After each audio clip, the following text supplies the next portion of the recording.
உசிப்பிட்டு கேட்டா கூட எல்லா கேரக்டரோட பேரையும் ரொம்ப அருமையா சொல்லுவான், கரையா சொல்லுவான். ராமாயணமும் அதே மாதிரிதான். சின்ன வயசுல இருந்து தெரிஞ்சு வச்சிருக்கோம். கிறிஸ்தவரை பத்திய கதைகள் அவ்வளவா எல்லா ஏரியாலையும் கொட்டி கிடக்கு. ஏகப்பட்ட புத்தகங்கள் இருக்கு, ஏகப்பட்ட டிவி சீரிஸ் படங்கள்னு வந்து தள்ளிட்டாங்க. தெரிஞ்சு வச்சிருக்கோம். மகாபாரதத்துல நம்ம விஷ்ணு தான் ஹீரோ, ராமாயணத்திலயும் அதே விஷ்ணு தான் ஹீரோ. ஆனா நம்ம கடவுள் சிவன் சம்பந்தப்பட்ட கதைகளை மட்டும் ஏனோ விதி ஒதுக்கிக்கிட்டே இருக்கு. சிவனோட வரலாற்று கதைகள் உங்களுக்கு தெரியுமா? சிவன் சம்பந்தப்பட்ட ஒரு கதையாவது நமக்கு தெரியுமா? சிவன் சம்பந்தப்பட்ட நமக்கு தெரிஞ்ச ஒரே ஒரு கதை, அந்த குடும்ப தகராறு பழத்துக்காக முருகன் மயில்ல ஏறி உலகத்தை சுத்துறதுக்கு கிளம்பிடுவாரு. பிள்ளையாரு அசால்ட்டா அப்பா அம்மாவையே உலகம்னு சொல்லி சுத்தி வந்துட்டு பழத்தை புடிங்கிடுவாப்ல. இந்த கதையில மட்டும்தான் நம்ம சிவனை முக்கிய கதாபாத்திரத்தை வச்சு நம்ம கதை தெரிஞ்சிருக்கோம். உண்மையிலே அவருக்கு பின்னாடி இருக்கக்கூடிய அந்த பிரம்மாண்டமான வரலாற்று கதை என்னங்கறத நம்ம தெரிஞ்சுக்க வேண்டாமா? நிஜமா கற்பனையா அப்படிங்கறதெல்லாம் ஓரம் தட்டி வச்சுட்டு மகாபாரதம் எந்த லெவலுக்கு நமக்கு தெரிஞ்சிருக்கோ, ராமாயணம் எந்த லெவலுக்கு நமக்கு தெரிஞ்சிருக்கோ, அதே மாதிரி சிவனை பத்தியும் நாம தெரிஞ்சுக்கணும். அதுக்காக தான் இந்த முயற்சி. வாங்க சிவதாண்டவத்தையும் ஒரு எட்டு பார்த்துட்டு வந்துருவோம். இந்த கதையோட ஸ்டார்டிங் சீன்ல எல்லாம் வல்ல நம்ம சிவனை காமிக்கிறாங்க. அப்படியே மேல இருந்து கீழே வரைக்கும் கேமரா போக்கஸ் பண்ணி வரும்போது பார்த்தா சிவனோட கையில கட்டி இருந்த அந்த ருத்ராஜ கொட்டை அப்படியே தவறி கீழே விழுதுங்க. சிவன் மோஸ்ட்லி எங்க இருப்பாப்ல? இந்தியாவோட மேல இமய மலை மேல இருப்பாப்ல. சோ அங்க அந்த ருத்ராஜ கொட்டை அவுந்து விழுகுது. பக்கத்துல இருக்கிற அந்த நதியில விழுந்து நதியோட அந்த ஓட்டத்திலேயே அப்படியே அது கடந்து கடந்து கடந்து எங்கேயோ வந்து சேருது. அங்க பார்த்தா ஒரு பொண்ணு, பேரு சதி அப்படின்னு கூப்பிடுறாங்க. அந்த ருத்ராஜ கொட்டையை எடுத்து பாத்துக்கிட்டு இருக்கும்போது பின்னாடி சில லேடிஸ் வராங்க. சதி கையில அந்த ருத்ராஜ கொட்டையை பார்த்ததுமே, என்ன சதி, நம்ம எதிரிகளோட ருத்ராஜ கொட்டையை நீ ஏன் கையில ஏந்திக்கிட்டு இருக்க, அதை உடனே வீசி எரி அப்படிங்கிறாங்க. சதிக்கு தூக்கி எறியா மனசே இல்ல. ஏன் எரியணும்? எதிரிகளோட பொருட்களா இருந்தா கூட விலை மதிப்பில்லாத பொருட்களை நாம வச்சுக்கிறது இல்லையா, அந்த மாதிரி இதை வச்சுக்க போறோம் அப்படிங்கிற மாதிரி சொல்ல, உத்ராட்ச கொட்டையில என்னடி விலை மதிப்பில்லாதது, அதை தூக்கி எறி, உங்க அப்பாக்கு மட்டும் இது தெரிஞ்சது அவ்வளவுதான், ருத்ர தான் ஆடிடுவாப்ல அப்படின்னு அப்பா பேரை சொல்லி பயமுடுத்துறாங்க. உடனே இவளும் சரின்னு வேற மனசு இல்லாம அந்த ருத்ராட்ச கொட்டைய அதே தண்ணிக்குள்ள போட்டு போறாங்க. தண்ணிக்குள்ள விழுந்த அந்த ருத்ராட்சம் அப்படியே அந்த இலை மேல அப்படியே லைட்டா மிதக்கும். சோ அம்மா பாத்துட்டு அப்படி இந்த பக்கத்துல வந்துடுறாங்க. அரண்மனைக்கு போய் பார்த்தா அங்க சதியோட அப்பா பேரு தக்ஷன் ஒரு பிரம்மாண்டமான யாகத்தை நடத்திக்கிட்டு இருக்காரு. யாகத்தையும் சிறப்பா நடத்திட்டு பக்கத்துல சில முனிவர்கள் வராங்க. அவங்கள வரவேற்கிறதுக்காக போறாரு. யாரா அவங்க அப்படின்னு பார்த்தா சப்த ரிஷிகள் வந்திருக்காங்க. ரிஷிகள் எல்லாரையும் வரவேற்றுட்டு, நீங்க வந்ததுனால இந்த யாகம் இன்னும் சிறப்பா நல்லபடியா முடியும். இன்னும் ஒரு சிறப்பான அறிவிப்பு வேற இருக்கு. விக்கிரகத்தை வெளியில எடுத்துடலாமா, நல்ல நேரம் வந்துருச்சா அப்படின்னு விசாரிக்க, சப்த ரிஷிகளும் நல்ல நேரம் வந்துருச்சு, விக்கிரகத்தை நீங்க மக்களுக்கு காமிக்கலாம் அப்படின்னு சொல்ல, கூடி இருக்கக்கூடிய அந்த திரையை அப்படியே விளக்குறாரு. உள்ள இருக்கிற விக்கிரகம் வெளியில தெரியுது. எதை காமிக்க போறாருன்னா அவள நம்ம பார்த்தா நம்ம விஷ்ணு அப்படியே பள்ளி கொண்டு இருக்க, பக்கத்திலேயே லட்சுமி அவருக்கு கால அமுக்கி விடுற மாதிரி ஒரு சிலை. காக்கும் கடவுள் மகா விஷ்ணு, அவரே உண்மையான கடவுள். ஆத்தலை விட அழித்தலை விட காத்தலே மிகவும் கடினமான வேலை, காத்தலே மிகவும் சிறப்பான வேலை.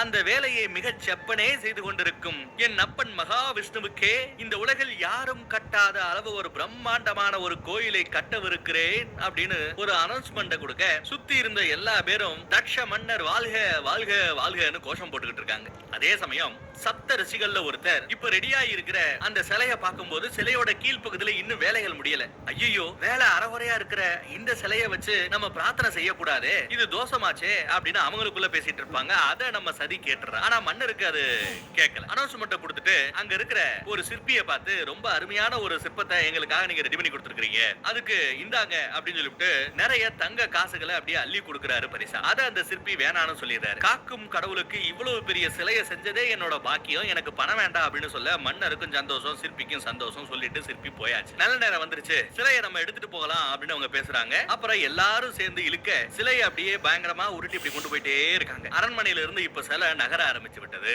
அப்படியே கூடவே அந்த கூட்டமும் நகர்ந்து போய்கிட்டு இருக்கும் போது சப்த ரிஷிகள்ல ஒரு ரிஷி சொல்றாரு, இந்த மாதிரி அறகுறையா ரெடி ஆகிட்டு இருக்கிற ஒரு சிலையை நம்ம பிரார்த்திக்க போறோம்னு சொல்லி இருந்தா நான் முன்னாடியே வந்திருக்க மாட்டேனே, நான் இப்பயே கிளம்புறேன் அப்படின்னு சொல்ல, வேண்டாம் வேண்டாம் அவசரப்படாதீங்க, யக்ஷ மன்னர் கொஞ்சம் கோவக்காரர், ஏதாவது ஏட்டிக்கு பிட்டியா பண்ணிடுவாப்ல, இருந்து என்னதான் நடக்குன்னு பார்த்துட்டு போயிடுவோம். எனக்கு என்னமோ இது எல்லாமே விதியின்படி ஆண்டவனின் விருப்பத்தின்படியே நடப்பது போல் தோன்றுகிறது, என்னதான் நடக்குதுன்னு இருந்து பார்த்துட்டு போமே அப்படின்னு இன்னொரு ரிஷி கொஞ்சம் பேசி கன்வின்ஸ் பண்ணி அவரை கூட்டு போற. அதே சமயம் அந்த பக்கம் பார்த்தா கோயில கட்ட போறோம்னு சொல்லிவிட்டு பயங்கர விழா கோலம் உண்டு. அந்த நகரமே பாருங்களேன் எவ்வளவு செழிப்பா சிறப்பா அவங்க கொண்டாடிக்கிட்டு இருக்காங்கன்னு.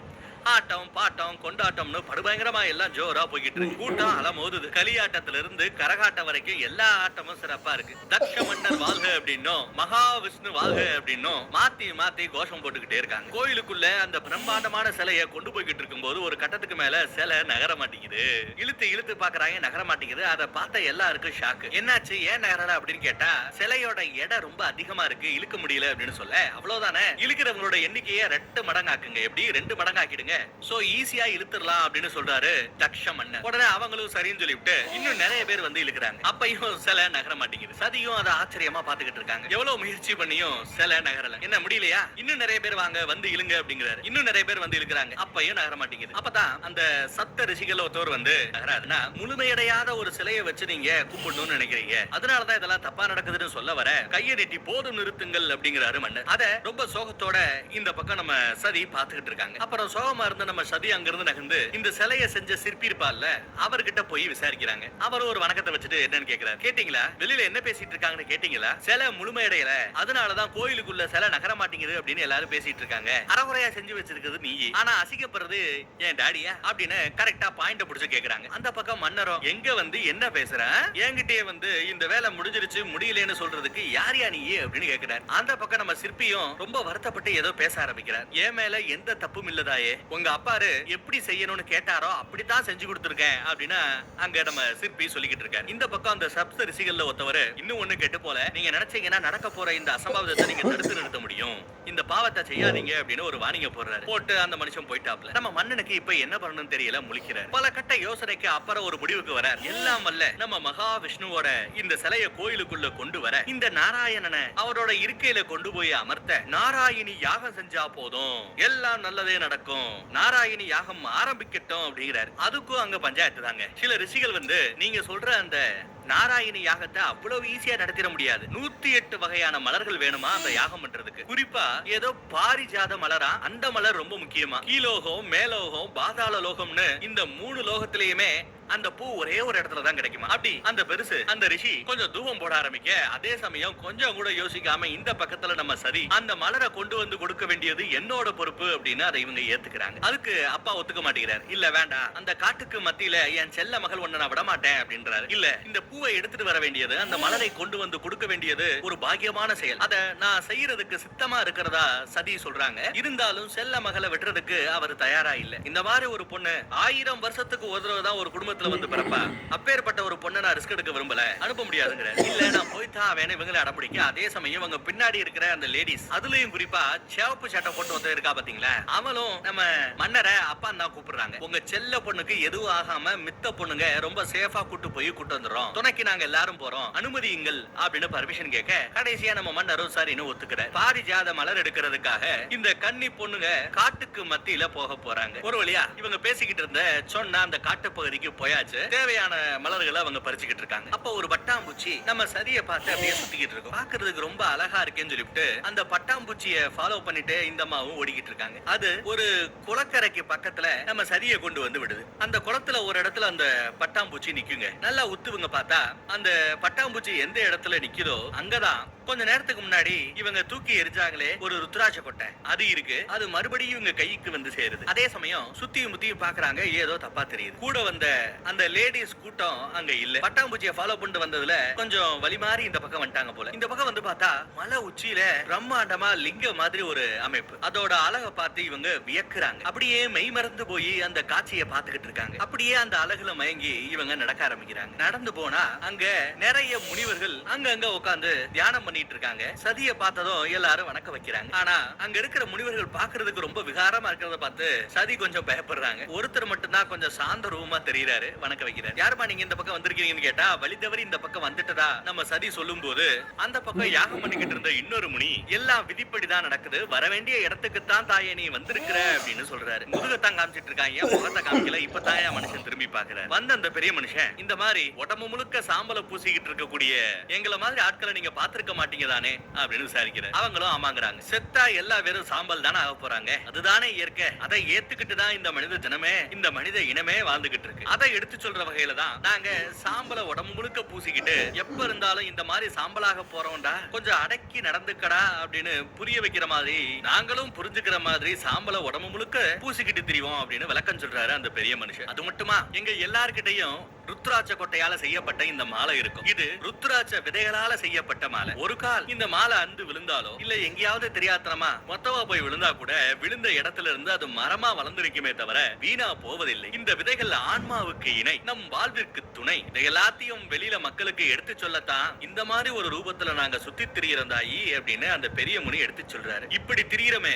எங்களுக்கு சிவதொண்டர்கள் அப்படின்னு பேருன்றாரு. அதை கேட்டதும் இவங்கள கொஞ்சம் ஷாக்கறாங்க. சிவதொண்டர்களா அப்படின்னு கேக்குறாங்க. ஆமா, நாங்க கும்பிடுற அந்த சாமி பேரு சிவன், அவருக்கு ஈசன் என்ற இன்னொரு பேரும் உண்டு அப்படின்னு இன்னொரு முனி எடுத்து விளக்கி சொல்றாரு. முக்கடவுள்களில் ஒருவர். ஆனா அவரை ஏத்துக்கதான் உங்க அப்பா தட்ச மன்னர் கொஞ்சம் கூட மனசு இறங்கி வர மாட்டேங்கிறார். கடவுள்னா அது விஷ்ணு மட்டும்தான் அப்படிங்கிற சிவ அடியார்களையும் சிவனையும் அவர் மறுக்கிறார் அப்படின்னு அவங்க அப்பாவை பத்தி சொல்றாங்க. இல்ல மன்னிச்சுக்கங்க, எனக்கு லேட் ஆயிடுச்சு, என் சகோதரிகள் என்ன தேடுவாங்க, நான் கிளம்புறேன் அப்படின்ட்டு கிளம்புறாங்க. ஒன்னும் பிரச்சனை இல்லமா, நானே கொண்டு வந்து விடுறேன் வா அப்படின்னு கூட்டு வராரு அந்த பெரிய முனி. அப்படி நடந்து போய்கிட்டு இருக்கிற வழியில எங்க அப்பா ரொம்ப ஆசையா செஞ்ச அந்த சிலைகள், அந்த சிலை கோயிலுக்குள்ள போகல. எல்லாம் விதியின்படிதான் நடக்கும், ஏற்கனவே எழுதுனதுதான் நடக்கும் அப்படின்னா இந்த விஷயம் கூட ஏற்கனவே எழுதப்பட்டதா அப்படின்னு இவங்க டவுட் கேட்க, அதுக்கு நம்ம பெரிய முனி ஆமா அது மட்டுமா, இப்போ உங்க அப்பா நாராயணியாக நடத்த போறாரு இல்லையா, அது கூட தோல்வியில தான் முடியும் அப்படின்னு ஏற்கனவே எழுதப்பட்டாகி விட்டது, அதுவும் விதிதான் அப்படிங்கிறாரு அவரு. முழுமையடையாத ஒரு சிலையை கொண்டு போய் கோயில் விக்கிரகாரத்துக்குள்ள வைக்கிறது அப்படிங்கிறது, கோயில் கருவூலத்துக்குள்ள வைக்கிறதுங்கிறது பாவச் செயல், அது கண்டிப்பா நடக்காது அப்படிங்கிறாரு. எனக்கு ஒண்ணு புரியல, எதுக்காக அந்த சிலை முழுமையடையாம இருக்கு, அதோட பின்னணி என்னன்னு விசாரிக்கிறாங்க. இவரும் சொல்றதாயி வா அப்படின்னு கூட்டு போறாரு. எங்க அங்க இருந்து ஒரு சின்ன மலையோட உச்சிக்கு பாக்குறதுக்கு லிங்க மாதிரி இருக்கு, அந்த இடத்துக்கே கூட்டிட்டு வர. அதெல்லாம் அவங்க சுத்தி முத்தியும் பார்த்துட்டு அப்படியே உள்ள போறாங்க. முனியும் உள்ள போங்க, உங்க கேள்விக்கான விடை கிடைக்கும் சொல்லி அனுப்புறாரு. பாக்குறதுக்கு ஒரு குகை மாதிரி இருக்கு, உள்ள போறாங்க. லிங்கத்தோட பக்கத்துல போறாங்க. அப்படியே அத அந்த லிங்கத்தின் மீத கைய வைக்கிறாங்க. கைய வச்சதும் விஷ்ணுவோட சிலையும், அந்த விஷ்ணுவோட சிலைக்கு கீழே ஒரு இடம் முழுமையடையாம இருக்கு இல்லையா, அந்த இடமும் இவங்களுக்கு நல்லா தெரியுது. ஆக்சுவலா முழுமையடையாம இருக்கிற அந்த இடத்துல என்ன வச்சா அந்த சிலை முழுமை அடையும் அப்படின்னா, ஒரு சிவலிங்கத்தை கீழே சின்னதா அந்த இடத்துல வச்சிருக்கணும். அப்படி வச்சாதான் அந்த சிலை முழுமை அடையும்.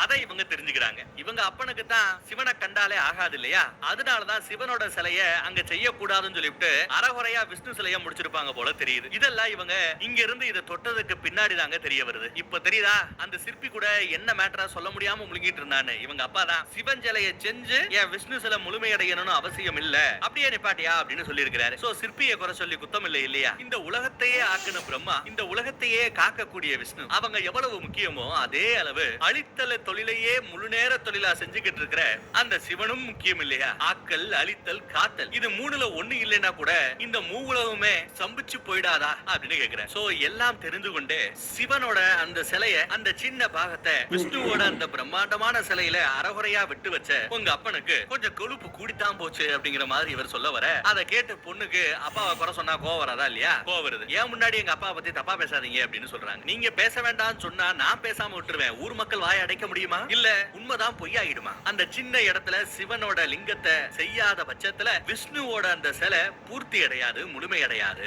இது சத்தியம், இது சத்தியம், இது சத்தியம்ங்கிறார். இவங்களும் அதுக்கப்புறம் அங்க இருக்க வேண்டாம்னு சொல்லிட்டு கிளம்புறாங்க. போற வழியில ஒரு 3-4 லேடிஸ் வராங்க. இவங்க யாருன்னா இங்க இருக்கக்கூடிய ரிஷிகள் இருக்காங்க இல்லையா, அந்த ரிஷிகளோட மனைவிமார்கள். அவங்க தங்களை அறிமுகப்படுத்திக்கிறாங்க. அவங்களும் ஆடம்பரம் இல்லாம எளிமையான வாழ்க்கையை வாழ்றாங்க. வந்தவங்க எந்த மலரை எடுக்கிறது ரொம்ப கஷ்டம்னு அவங்க பேசிக்கிட்டு இருந்தாங்களோ, நாராயணி யாகத்துக்கு தேவை என்ன, பாரிஜாத மலர்கள். அந்த மலர்களை ரொம்ப அசால்ட்டா கொண்டு வந்து இந்தாங்க வச்சுக்கங்க அப்படின்னு சதி கிட்ட கொடுக்கறாங்க. கேட்காமயே கொடுக்குறீங்களே, நீங்க நல்லா இருக்கணும் அப்படின்னு நம்ம சதி கூட வாழ்த்துறாங்க. நன்றியும் சொல்லிட்டு அங்க இருந்து அவங்க கிளம்புறாங்க. அப்படி போகும்போது அங்க சின்னதா ஒரு சிவனோட சிலை இருக்கும், சிவலிங்கம் இருக்கும். அதை பார்த்ததும் இவங்க கையில இருந்து அந்த ருத்ராட்ச கொட்டையை எடுத்து அந்த லிங்கத்தின் மேல அப்படியே பாசத்தோட வைக்கிறாங்க. நான் என் அரண்மனைக்கு போறேன், திசையெல்லாம் எனக்கே தெரியும் அப்படின்ட்டு போறாங்க. தாயே, நீங்க யாருன்னு நீங்களே இன்னும் உணராம இருக்கீங்க. தெரிஞ்சோ தெரியாமலோ நீங்க எடுத்து வைக்க போற அடுத்த ஒவ்வொரு அடியும் எல்லாம் அல்ல அந்த சிவனை நோக்கியே இருக்க போகிறது அப்படின்னு இவரே பேசிக்கிறார். இந்த பக்கம் அரண்மனையில ரிஷிகள் கேட்ட மாதிரியே எல்லா விதமான மலர்களையும், குறிப்பா பாரிஜாத மலர்கள் உட்பட எல்லாத்தையுமே கொண்டு வந்து கொடுக்கறாங்க. அப்பாக்கு அம்புட்டு சந்தோஷம். அம்மா மலர்களை வாங்கிட்டு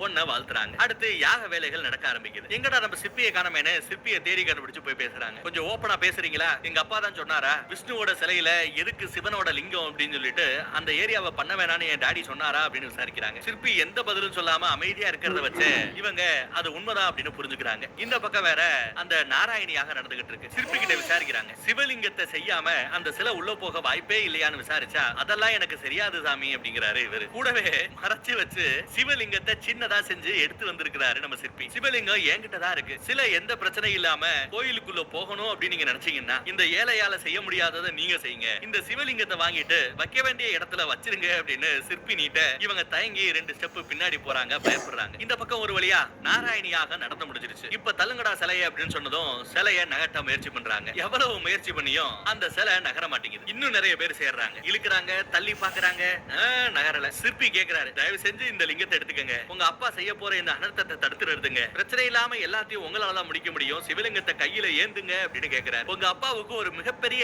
இழிவு பேர் வரப்போகுது. அதை தடுத்து நிறுத்தக்கூடிய ஒரு வாய்ப்பு மகளான உங்களுக்கு கிடைக்குது. இருந்தும் செய்ய தயங்குறீங்களே, இது அறமா அப்படின்னு கேட்க ஒரு செகண்ட் ஆடி போறாங்க நம்ம சதி. கை நீட்டி சிவலிங்கத்தை பயபக்தியோட பாசத்தோட வாங்கிக்கிறாங்க, ஏந்திக்கிறாங்க. சிவலிங்கம் அந்த சிற்பியோட கையில இருந்து நம்ம சதியோட கைக்கு இடமாறுது. அடுத்து என்ன நடக்கும் நெக்ஸ்ட் எபிசோட்ல சொல்றேன்.